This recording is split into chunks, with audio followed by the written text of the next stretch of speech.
Welcome to Gapology Radio with your hosts Mark Tinas and Brian Brockhoff. This is your leadership development podcast where they share unique insights with the purpose of helping leaders achieve their greatest potential. You can learn more by reading their books, Gapology, IMBAR, and Speed of Purpose, or by participating in one of their workshops. All of this and more can be found on their website, gapology.org. Hey everybody, welcome to Gapology Radio.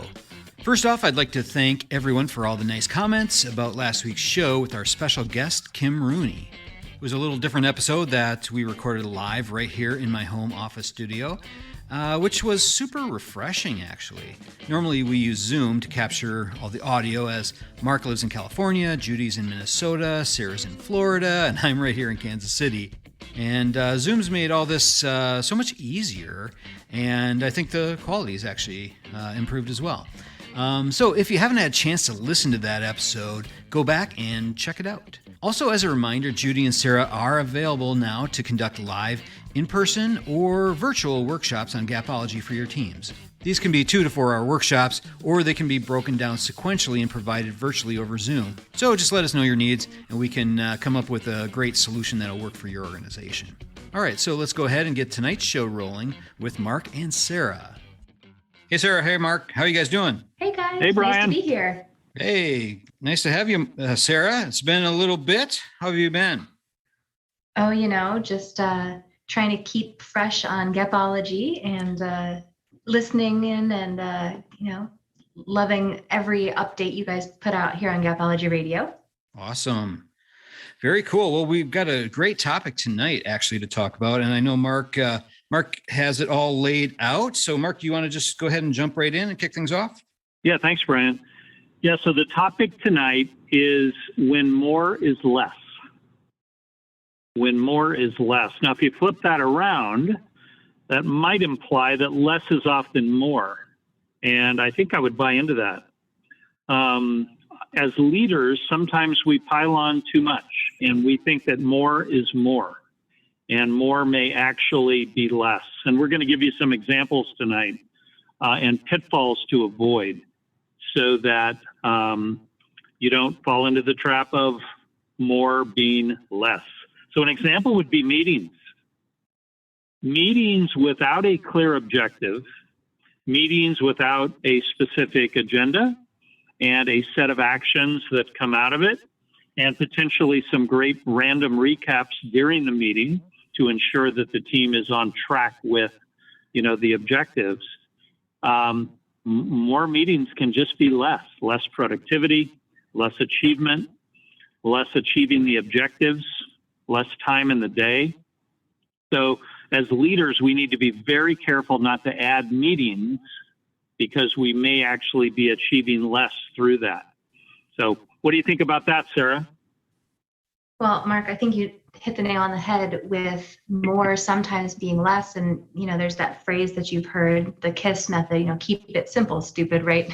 And, without the derogatory phrase, maybe we could just flip it around and say, look at everyone's calendars these days. And I think throughout the pandemic, when we were pivoting and becoming virtual, we almost got comfortable having our calendars being back-to-back meetings because you didn't have to physically get up and go to someone's office and it was all on Zoom and it's just back-to-back-to-back. But when you create a schedule like that, whether it's for yourself or for your team, how much time are you giving your peers that deep dive time to actually get into the work that they're supposed to produce? So updates and check-in meetings are great to say, what have you accomplished and what have you been working on?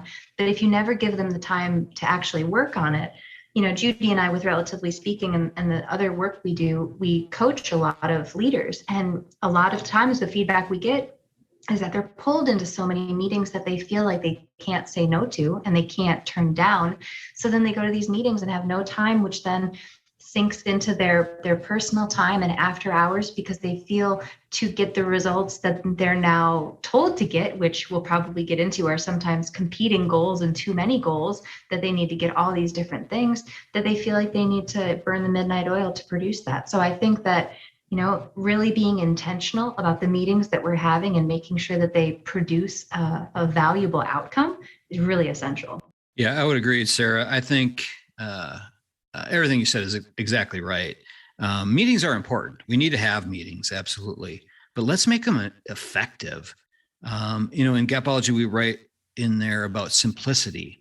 And I think simplicity is key when you're looking at structuring your leadership rhythm around meetings. So keep it simple, keep it to the point where it's really manageable, and just so they're not draining. I think so often people feel so drained by going to meeting after meeting after meeting.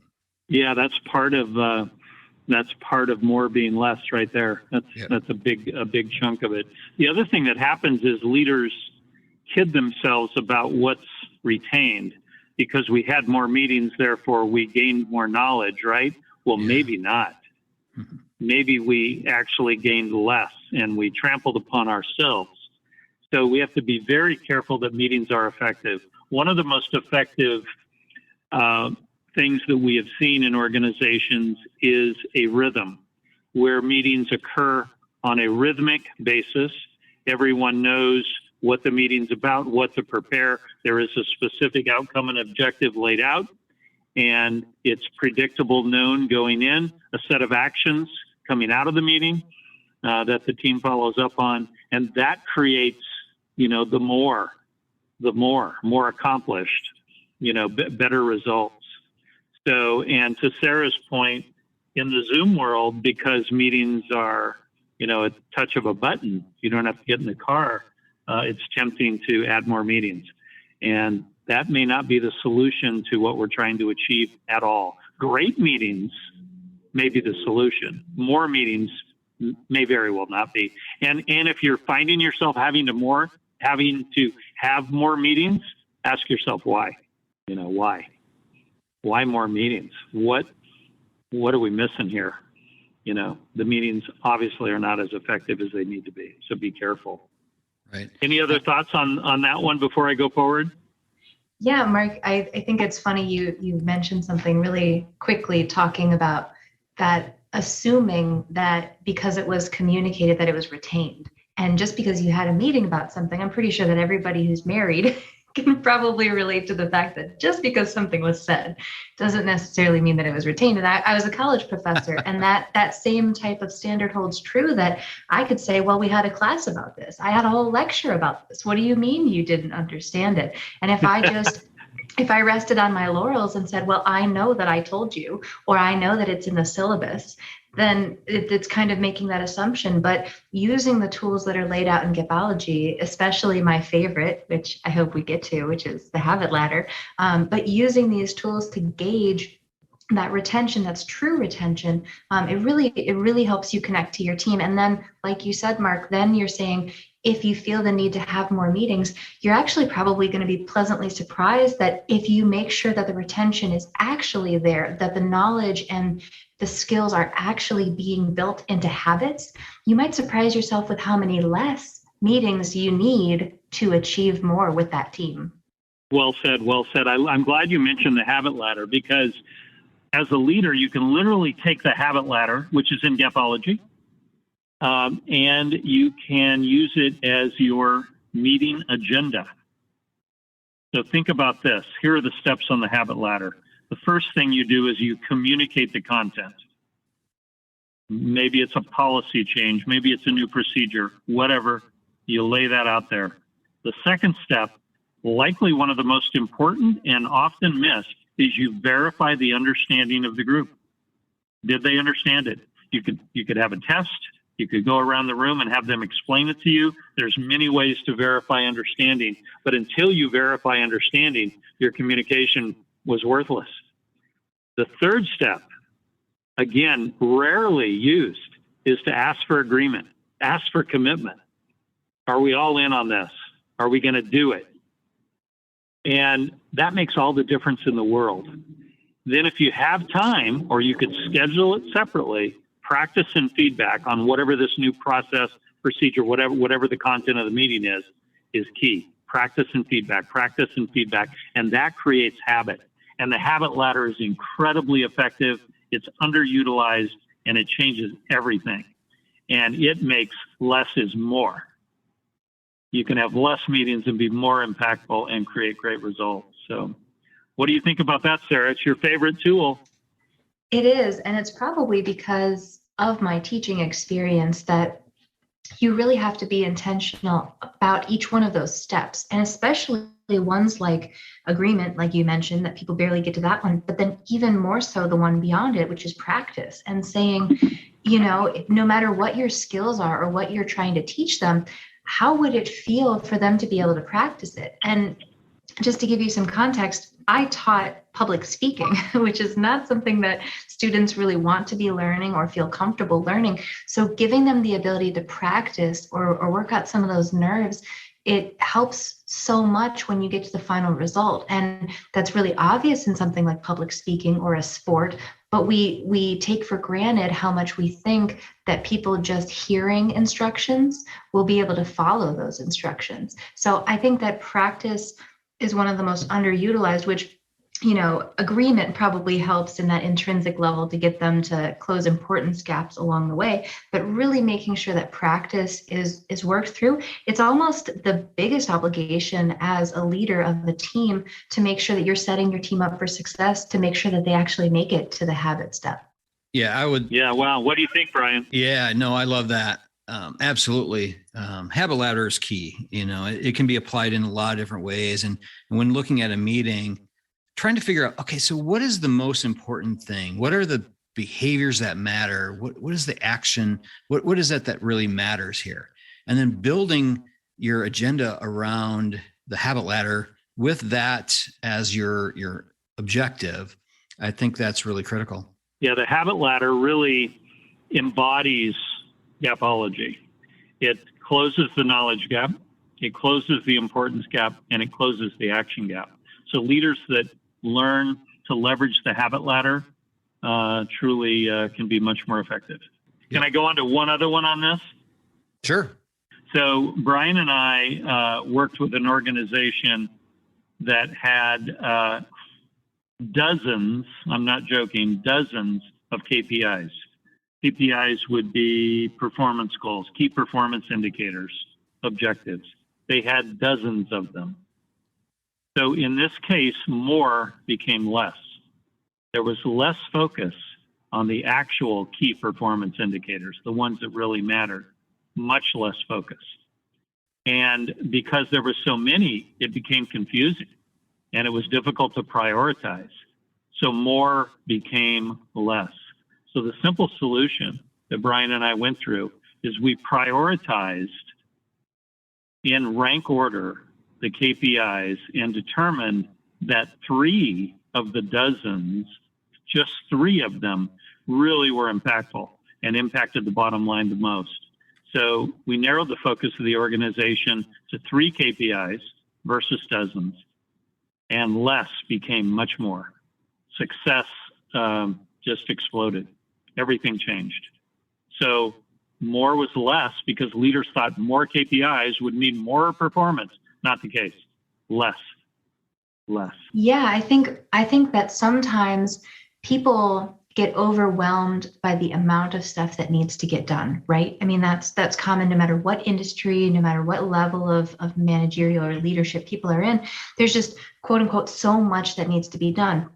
So if you're tasking these things out to your team and you're not prioritizing those KPIs and saying, these are the things we need to focus on in this order and here's why, then that kind of messiness, then it trickles down into your team and then your team doesn't know what to focus on. So your team, probably with some understandable confusion, they might just work on what they feel like working on or what they're good at, and they might procrastinate the things that they're unsure about because they weren't really sure if it was actually important because it was just kind of lumped in there with everything else anyway.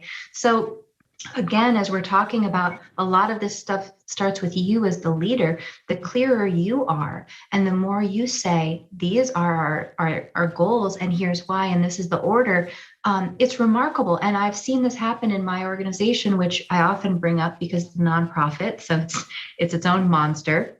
But, it was really haphazard, and the organization really didn't seem to have a true north. And there were changes in leadership. It was just a jumbled mess of what are we doing? Gosh, there's so much to be done. There's not enough time in the day. And I took office in November, and we got very clear about we need to increase our board members, we need to increase our business members, and we need to raise funds. And we've hit all three of them by the end of Q1. So I kind of look back, and it's not like I'm judging the people who came beforehand, but you can tell how it trickled down, that the haphazardness or the lack of concise goals made it really hard for you to onboard anyone into this organization with clarity of what they're expected to do. Yeah. Wow. You know, it's interesting. You were just laying out everything from Gapology that we're talking about. You taught me well. Yeah. It's amazing how you can get that kind of movement in that short period of time with focus on priorities, creating simplicity around all the different activities that you're doing.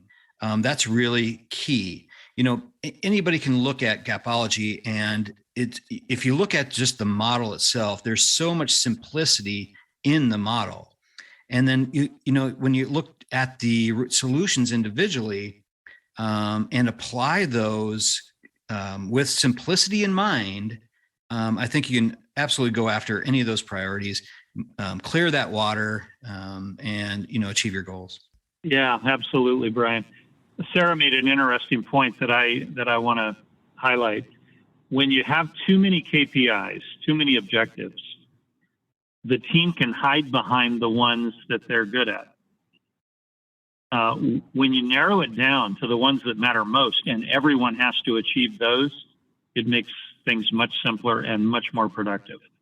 Yeah. So less becomes more in that case, and that's what you want to achieve. So the other thing that I would bring up, I saw an interview on Bloomberg with Jeff Bezos, founder of Amazon, and I just listened for a few minutes and did not hear what I expected to hear. I expected to hear conversations around how he works 24 hours a day and doesn't get any sleep and 7 days a week. And he didn't say that at all. He talked about how he tries to accomplish three things each day, three significant things. And when he can accomplish three significant things each day, he's had a great day. And it makes a great week and a great month. And that was so impactful for me to hear him say that, because it's not what I expected at all. And I think less is more in this case. And when more is less, when we pile on more and more, which is what Sarah was talking about earlier, trying to accomplish more and more versus significant things and doing them well, we really defeat the purpose.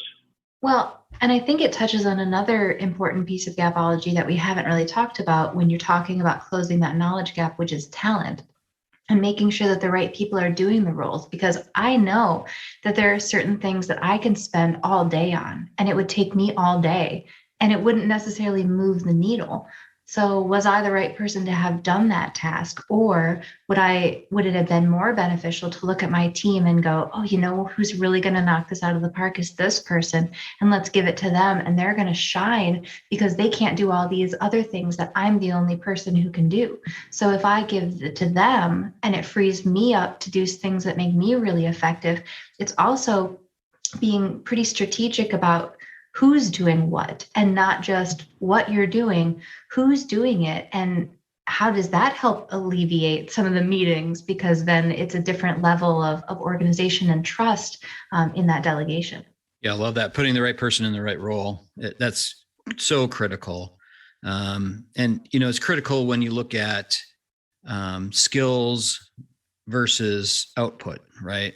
But it's also critical, I think, for just your level of love for your life. When you're put in a role that you just are not good at, don't enjoy doing, and you're always going to struggle. But when when you're put in a position where you really love it and you're really engaged with it, that just, I think it fills you up. It makes you far more productive. I don't mean to interrupt you, Brian, but this is just, it's only funny because I work with a bunch of volunteers and I'm constantly whining about how we don't have enough people. But in the same breath, I'm taking people out of roles. And someone from the outside might look at me and go, oh my God, Sarah, why did you tell this person to step down as the chair of whatever? And why did you tell the person not to? Well, because they're not effective in it. Well, what good is having a chair that I can't rely on and a person who can't follow through and do the tasks? Then I'm going to spend more of my time shuffling them around and checking in. And are you sure you have this? Do you need this? And, if they wanted to, we could develop them. But a lot of the times those struggles and the reason that they're not effective as a volunteer in that capacity is that they don't have the time to commit to it. So I'd rather say, let's be honest about your time commitment. Let's put you into a role that has less to put on your plate, and then you'll be more effective with it. Rather than trying to force you into this role that has a lot of obligation and commitment, I'd rather see you do less. And, as somebody who's leading a volunteer organization, trying to get everyone to do as much as possible, that seems counterproductive, but it really does streamline, and it makes sure that the people who are in those roles of responsibility understand why they're there, and they have that buy-in and that closure of the importance gap because they understand they understand the assignment, as the kids say these days. Yeah, absolutely. In summary, if you just look at Gapology and look at the root solutions to close the knowledge gap, they are training, teaching, and talent. Each of those is enhanced by simplicity, by being narrow and not expansive. If you look at the importance gap, expectations, communication, and prioritization, all enhanced when not too much is piled on. Can't have tons of expectations and get them all accomplished at the level that you expect. Over communication is a negative. Prioritization becomes very difficult when there's too many things. And then you look at the action gap.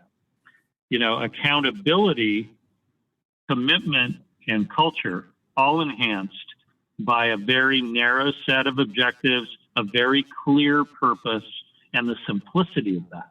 It changes everything. So Gapology is enhanced, gaps are closed, performance excels when we realize that more is often simply less. Awesome. Well said. I love that. I love that summary. That's exactly it. Look at your organization through that lens of simplicity. I think that's really key. Sarah, any closing thoughts? Well, the joke in me wants to say, no, I'll say less here. But as someone who has 2 degrees in communication, you would think that I would be all about it. That, I'm communicating up, down, and sideways, and we have to have all these emails for this and all these group chats for that. And the best thing we did for our organization that I'll give credit to our board president for is he streamlined it and put it all into Slack, just put everything into there. And there are still occasional, emails that come out from the city that we all have to respond to that we're copied on. But for there to be clarity that there's one channel for everyone to check instead of not knowing if I'm going to get a phone call or not knowing if I'm going to get a text or did I check this thing today, that the simplicity of having less opportunities for communication and having more predictable ways of communication has also contributed to our organization's success. Yeah, absolutely. Looking at everything through that lens of simplicity is really key. More does become less so often. So I think that's good for tonight. Well, thanks for having me, guys. I appreciate hanging out with you and going over this. Yeah, it was nice to have you back on the show, and we'll talk to you all soon. Everybody have a great night. Thanks, Sarah. Thanks, Brian. Bye.